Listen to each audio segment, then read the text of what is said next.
Good morning, good afternoon, or good evening.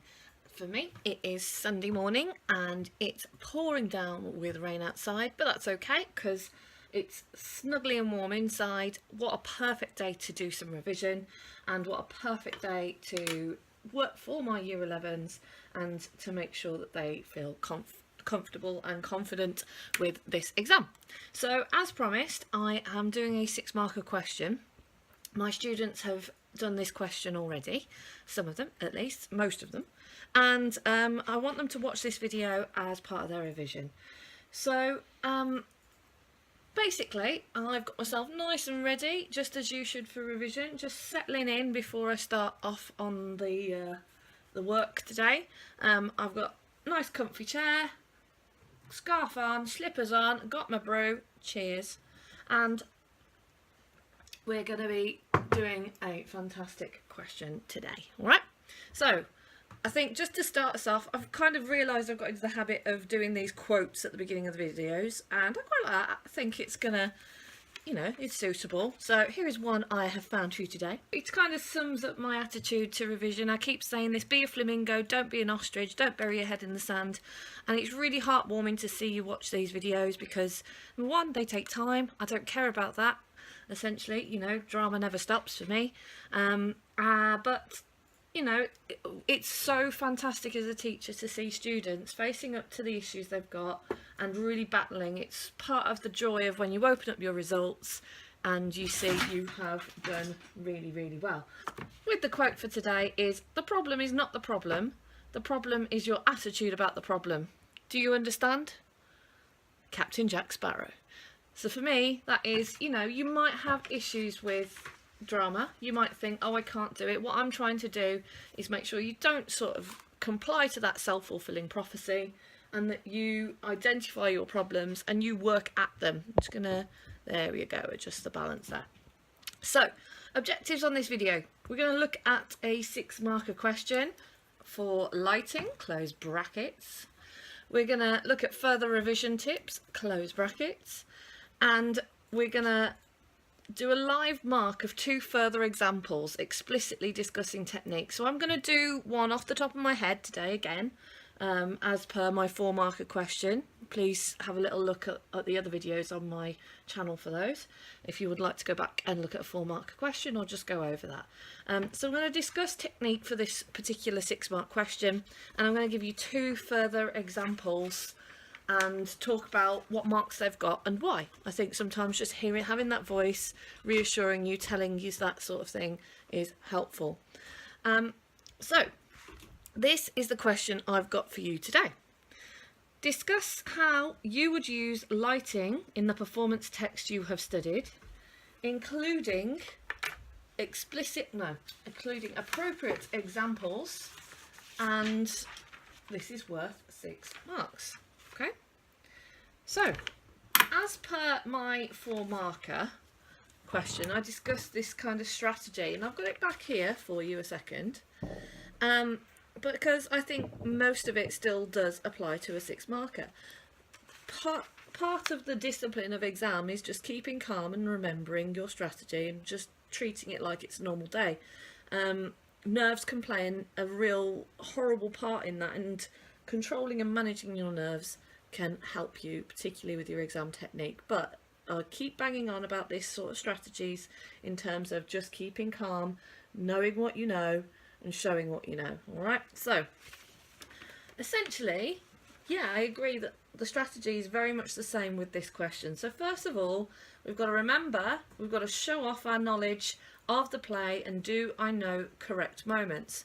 Now, fantastically, this question, cat again, this question is very much directing me to that fact that I've got to include appropriate examples. So I must remember when I start thinking about this question and how I'm going to tackle it, that I include plenty of moments from the exam. This word moment is becoming a bit of a buzzword for me, absolutely on purpose. We're going to work out the root word of the question, step 2, and that is very much, if you haven't guessed it, it's discuss. So discuss is kind of asking us to kind of build on, expand on say how, why, when, etc. And it's just asking us to have a bit of an elaboration on what techniques we would use and why. Okay, so that's what's going to form my answer very soon. Calculate how much you need to do, and that includes time-wise also. So this is a 6-marker question, so I'm going to take roughly about 6 minutes in my answer for this, and we are hopefully going to ensure that we just about break this down. So I'm going to break this down. So it doesn't tell me how many examples it wants. It doesn't tell me how many different things it wants. So unlike the other one, I think with the 4-marker, this one I've got to use my noggin a bit in terms of decoding exactly how much is enough and how much is, you know, too little.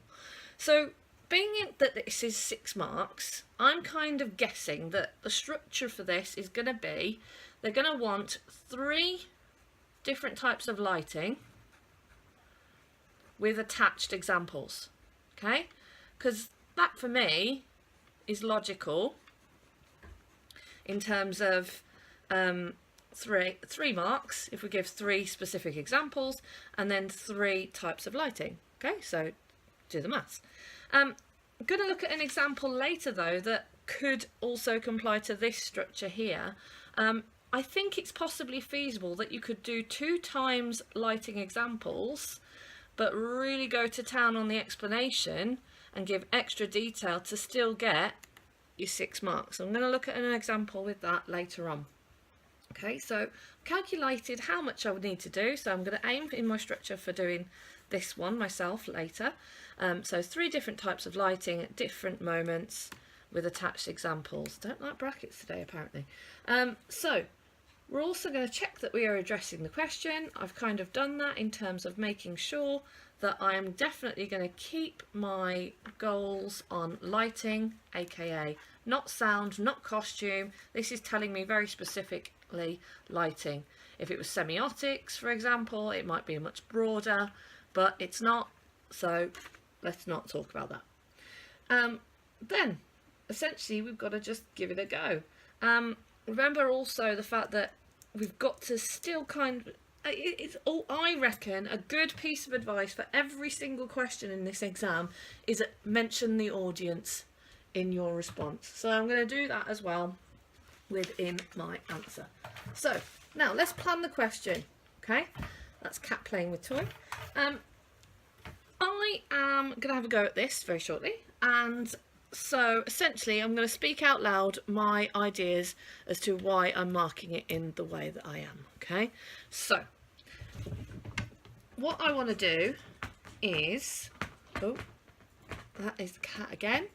So I want to identify 3 different moments and 3 different types of lines. So what I'm going to do, first of all, you don't need to just necessarily do this in the exam, but I'm going to just first of all think of all the different types of lighting. If you struggle with this off the top of your head, can I recommend you look at your revision guides in terms of what types of lighting. So I'm just going to pluck out the first few key bits of lightings, terms that come to my head. So shadows, fade, crossfade, gobos, gels, which are to do with colours, spotlights, floodlights, Fresnel, note the spelling. Okay, there are a lot more, a lot more, but essentially that's all I can think of under pressure. So there is going to be plenty of examples I can get from those in order to ensure I can answer this question. So I'm just going to speak out loud then now in my head, so I'm rationalising, as you might do in the exam, to yourself exactly what these do. Okay, so shadows, these are useful in terms of showing a lack of light in certain areas. Shadows are also things that you can make bigger and smaller depending on their lighting angle. A fade, bringing the lights down or bringing the lights up. You can control the speed and pace of that, and that can add atmosphere. A crossfade, this is a transition between one lighting state to another, and it just keeps the sort of flow of the scenes and transitions potentially. Or it could show two different areas, help you with cross-cutting, things like that. Gobos come in a range of forms, but essentially they are a stencil that could be of some sort of silhouette. So you might have some sort of shape that you want to draw attention to. You might have bars, you might have fire, you might have foliage, you might have all sorts essentially, but essentially it's a two-dimensional kind of shadow really picture that you might create. A gel, those are little plastic kind of covers, I guess, that go in front of a light, generally a Fresnel light, and they change the colour of the light beam that comes out of the lantern. Spotlights, they are much more focused and control light, and you can use an iris on them to control exactly what size, but they are a really strong light with a crisp edge, and they allow you to focus in on a certain thing. Floodlights, generally look at astroturfs and things like that. That's what's on those, generally for security lights, but they are used in the stage to really build a very blinding, bright, harsh light and just fill the stage. And then your Fresnels, probably one of the most common types. They are good for general washes. They're very adaptable. Oh, you can put things like barn doors on them to focus the beam, because they sort of bleed out very much, and they don't really have a crisp edge, say like a spotlight does. Okay, so plenty of examples there of lights I can use and their properties that I could totally utilize. So now I want to talk about 3 different moments where lighting could really add to the sense of the story, to the plot and the production. Okay, so I'm going to go for 3 different examples of moments. So I have chosen in my head to go with the first part of the play when Eva and Helga are sharing their last night together.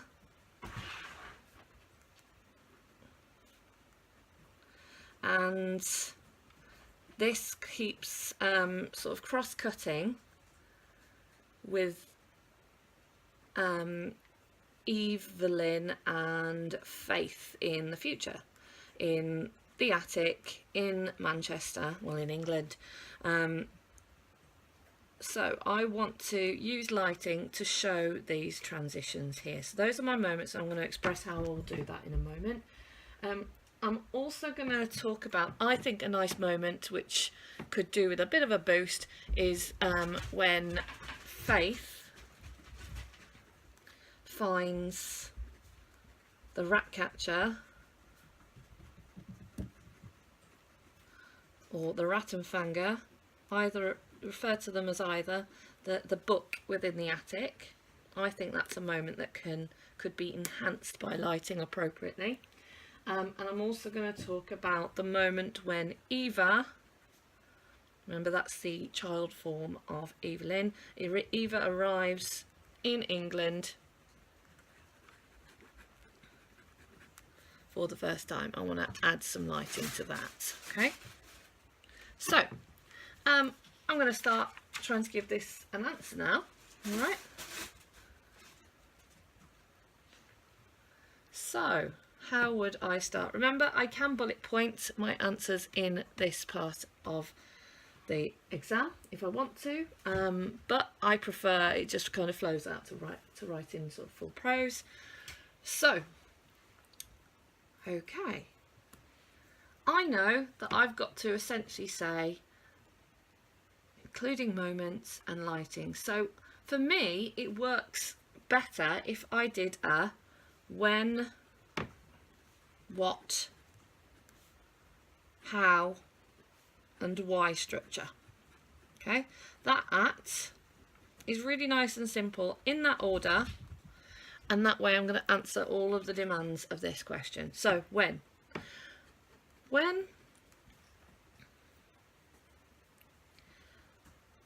it is the beginning scenes of the play,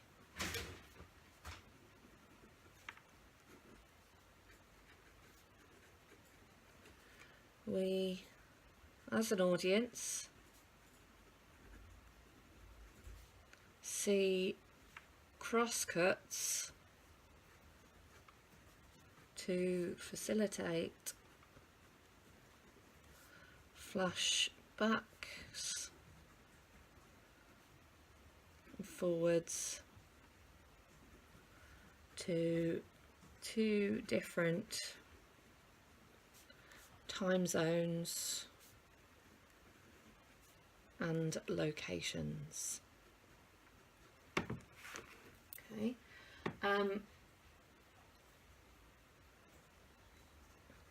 In order to make this clear to the audience,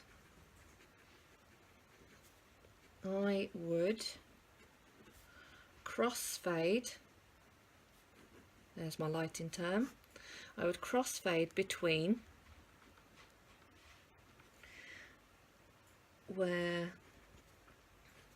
Eva and Helga are. I would use a faded, notice I'm not really using dim there or dark. I'm seeing a lot of students who say I would use dark lighting. That doesn't exist, okay? You've got to say faded lighting or shadowy lighting, okay? I would use a faded Fresnel with barn doors to focus on their small area together. Okay, so I've said when, what, now I need to say how and why. In order to imply the world is small and foreshadow a potentially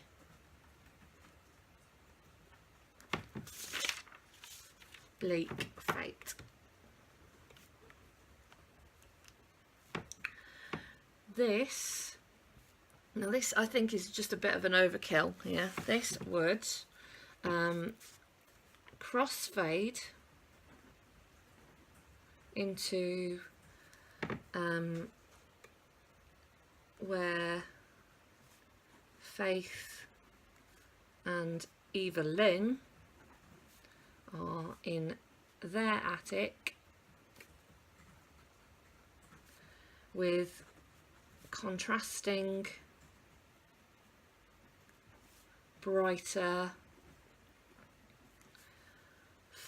Fresnel wash to suggest the brightness of their lives at that current point.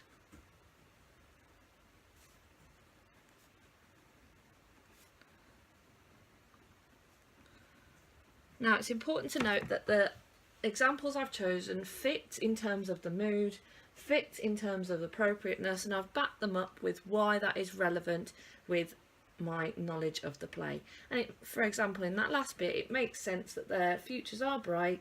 Faith, we know, is about to move into a new home, and so essentially her future looks brighter and happier, and it's sort of giving that sense of an atmosphere. So hopefully you agree that is at least 2 marks. I probably, as I said, overkill because I've given more than one example talking about the crossfade as well. Okay, but I'm just covering every base and giving as much as I can for you. Okay, now I'm going to give a second example. So I think a big example is when Faith finds the Rattenfanger book. So when Faith finds the Rattenfanger book,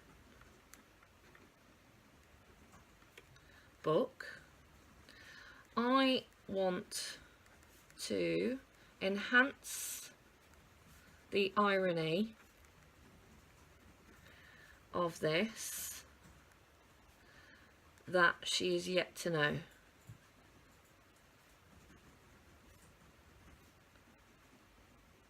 And imply the generational connection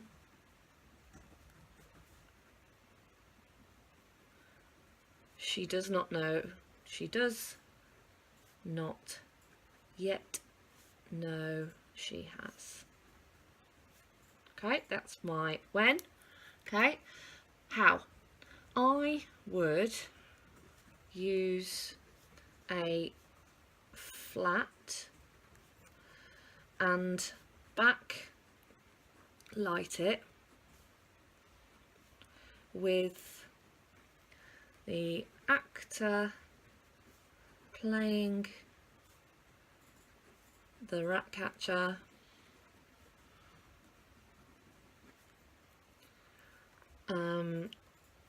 playing the rat catcher in front of this to create a large shadowy silhouette. I haven't spelled that right, but there we go. A silhouette of him to imply his dangerous status and almost mark the moment of her uncovering this as a unearthing of the dangers of her past, of her mother's past.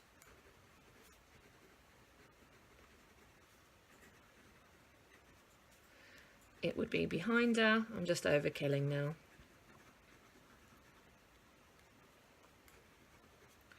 Therefore,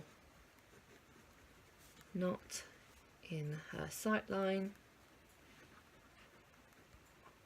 to show how unaware she is.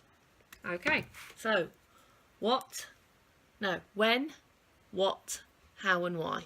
Okay, so next I want to talk about when she arrives in Manchester. Now for me, this moment is where she's quite lonely. She's been on the train, she's not known anyone, she's had real horrific kind of treatment on the train from strangers and from role models, essentially, well, adults who are impressionable, she's impressionable to, and what a role model they are not.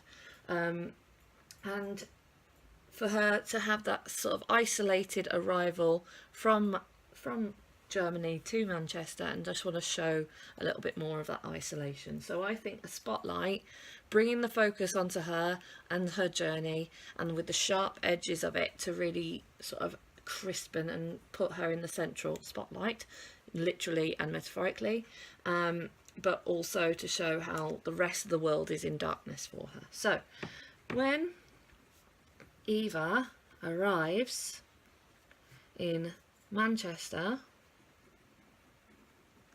she has had a long, lonely, somewhat torturous journey, and I want to highlight how lonely she feels. I would use a spotlight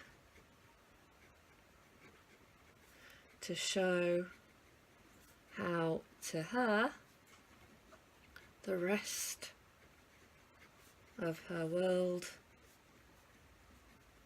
is in darkness due to the isolation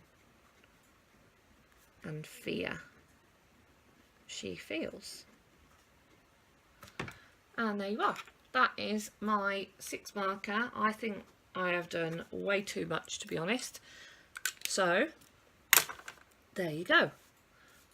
When, what and how, using drama terms for the specific example, and yeah, kind of bringing that all together. So that's how I've done it, and that's just off the top of my head, in a panic, in a flap, with cats running around being a nuisance around me, but hey ho, I still love them.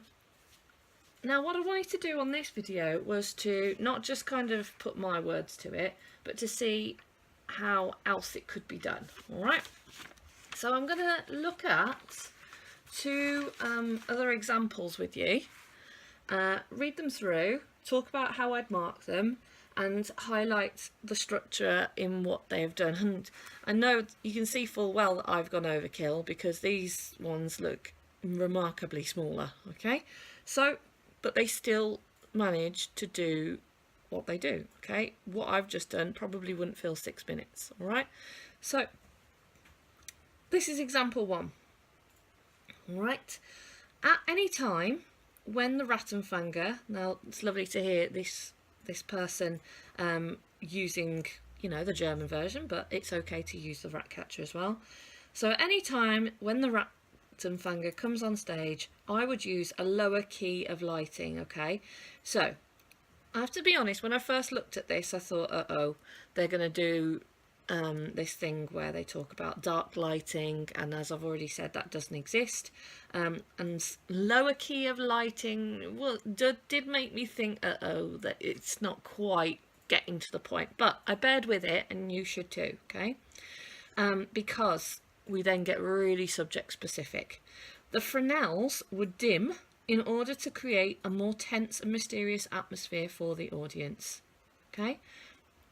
That there is 2 marks, because we say a when, so at any time when the Rattenfänger comes on stage, there's a really specific when, a moment. A what, I would use a lower key of lighting. The Fresnels would dim in order to create, but now we're getting into a why and how. Create a more tense and mysterious atmosphere for the audience. Now, in a perfect world, I would like this answer to potentially go back and just explain itself in relation to the moment it's given. So something like a mysterious atmosphere for the audience, to suggest his menace and presence near, and for what he represents.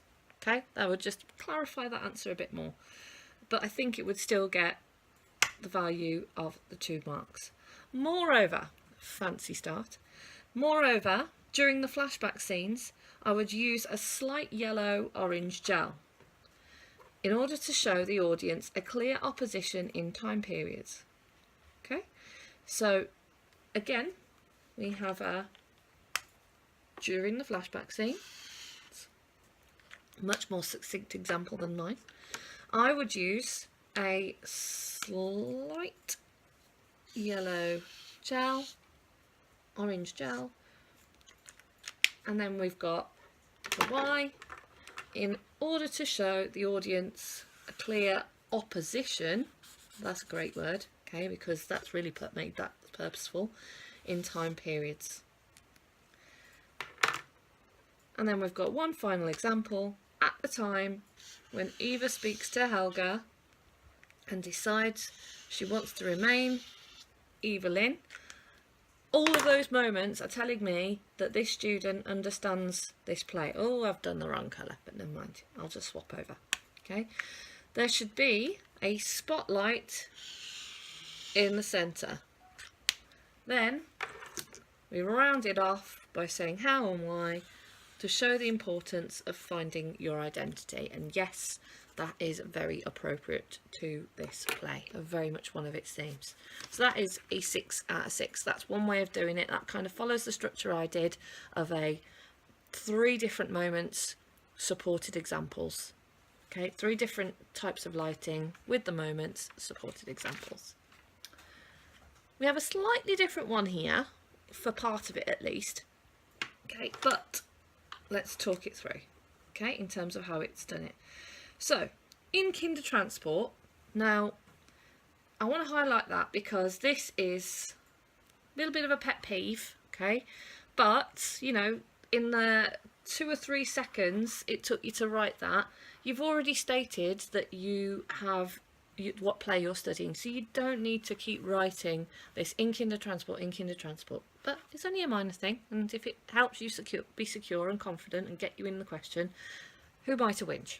Okay, so you could have started with, when Eva has to leave her parents on the train, I would use blue lighting to depict the sadness. I sort of stopped in my tracks here because blue lighting, it is a bit vague. It's not using the key terms you could have done. However, if I bear with this answer, it does actually use the technical terms that it should do, okay? Too often I'm seeing I would use blue lighting, I would use vague lighting, but the answers are too vague. You're not showing off your knowledge of lighting here. But this one does. So I would depict the sadness in the scene and the upsetting actions that are having to take place because of the war.